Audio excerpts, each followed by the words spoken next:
Kusitun başlama.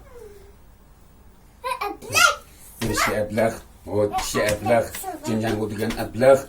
Aşı 10-15 yıl segerat yitip, üzerine ağacını çıkamadan klinik arası. Aşı sıralarına gidiyoruz ilaz ablahla. O Allah'ın düşmanı ablahla, o lanetli kapırla, şerefsiz kapırla. O işplasından onu kutayla. O şi ablak, o şi coşka. Cincan gudigan ablak, cincan gudigan ablak. Ablak'ın mutuna desem, vatanımızı çok katırırız inşallah. Kollar sıkılmış sen kapırlığını. Kısa zamanda inşallah, ya Allah.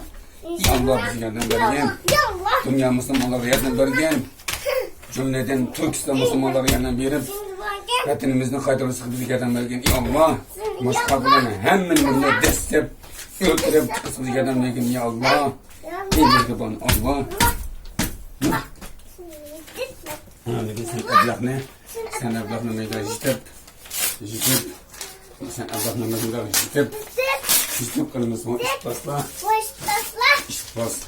hoş ablak, ben kapırla, hoş ablak ne? Çoşka.